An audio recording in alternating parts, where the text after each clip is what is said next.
Well, New Year's peeve, Twitter going nuts over Carson Daly's decision to wear an NYPD cap during his New Year's coverage. David, among others, tweeting, as if there's not enough reason to hate Carson Daly, he's wearing an NYPD hat. Then there's Jazz, who writes, Carson Daly wearing an NYPD hat, another ignorant, privileged white man supporting police brutality on TV. Where are the I can't breathe shirts? Say it ain't so, Joe, as in my friend Joe Piscopo, and what is quickly becoming one of the hottest segments on this show for good reason. Joseph, do you think Carson Daly went over the line? No, he did the right thing. Bravo, Carson Daly. Stop complaining.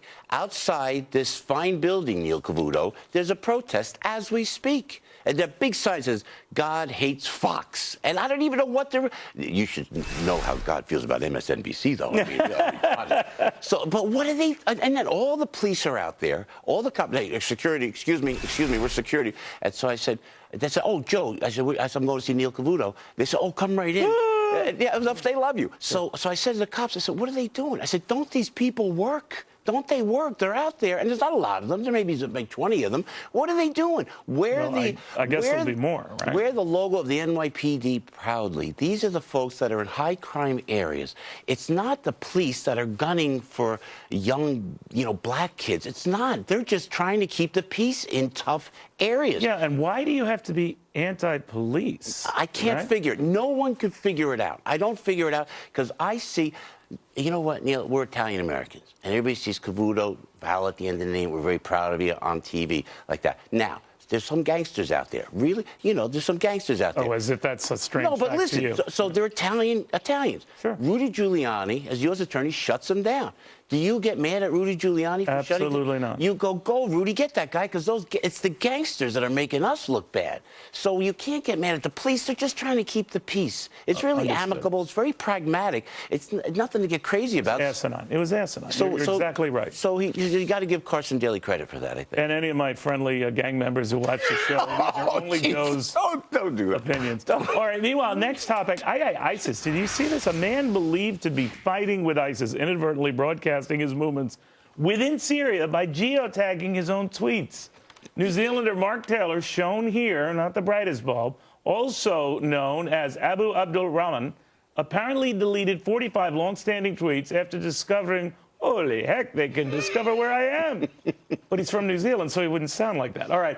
Are we overestimating the enemy here? Yes, great question, Neil Cavuto, because as I've been following this, and I'm so concerned about this international terror situation, when you look at the swath of where ISIS takes over, this caliphate, it looks like a young child took a paintbrush and just on a blank piece of paper went up. They don't know where they're going. They don't know what they're doing. But, you could have said the same, Joey, about... the 9/11 terrorist. I mean, it was crude. Good point. It was they stumbled and executed. It came up okay, but it was not. These were not the smartest bulbs of the tree. So I'm just saying, do we risk underestimating them because a couple of them are stupid enough to tweet their position? No, I think you shut them down because you're absolutely right. Because what you do, you inflame the Islamic fundamentalists. Those are the fringe. Right. And it's not unlike what we have here in the country with the protests. You inflame the fringe and you have police assassinated. It happens the same thing with ISIS. If you inflame that fringe, it is going to be dangerous. But I think they could shut them down. I think you know what?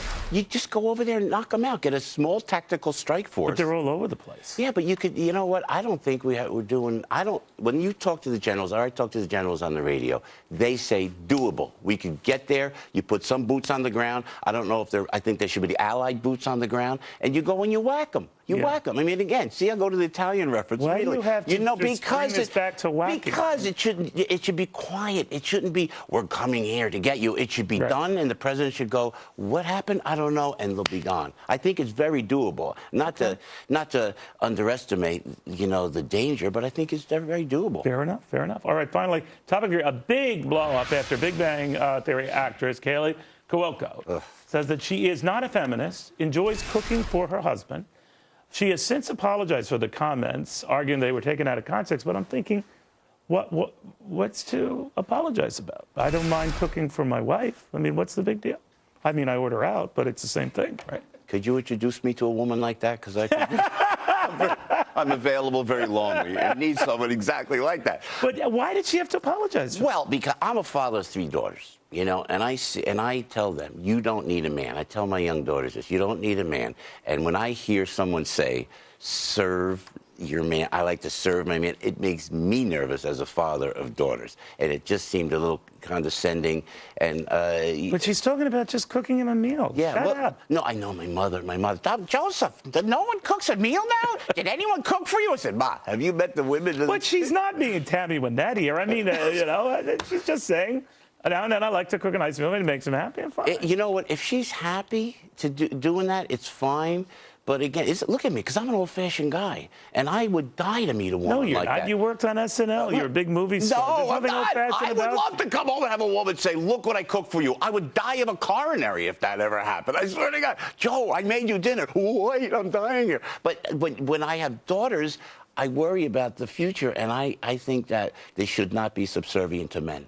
They really have to be independent. But you're interpreting that as being subservient to someone if you just cook them a meal. If I, like I say, order out for my wife, as I often for my do. daughters, that guy that they meet better cook my daughter the meal. You know what I'm saying? Are you tough on the guys they bring home? Yeah. Oh, my God. A little bit. You're not there greeting them with like a shotgun? No.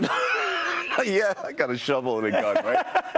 No. What are your intentions? Are you the same way? Are you? I am indeed. And I drive my poor 15-year-old crazy. But the guy, I like the kid. I like the kid now. But you know, but I'm very, very cautious. You would be about tough. You'd be a tough customer. Well, just right. Yeah, and it's all. And you know what I love? It's a meal, Joe. I know, and it's tradition. Yeah. And it's nice. No, but it's not tradition. It's male or female. Sometimes I enjoy cooking a meal. Maybe you know. I guess so, but not. Take a chill pill. You know, she could do what she wants, but not my daughters. I just thought. Aaron, you agree with that? She's shaking her head. She doesn't want to answer. I'll tell you, and I tell you what, if you asked me that before I had daughters, I would say, that's great. That makes tradition in the household. My mother always says that. The Italians, you know, the father works and then the mother cooks the meals. But when you have young daughters, you look at that, you want the empowerment of these young women. So it gets a little antsy. You sound like Michelle Obama. Oh, yeah. Meanwhile, Aaron said, this is the last time working on Cavuto's show. All right, well, they say it's better to have loved than lost. But is it better to have loved and lost $1 billion? An oil tycoon's divorce that he says has put him in the poorhouse. $1 billion, Joe. $1 billion.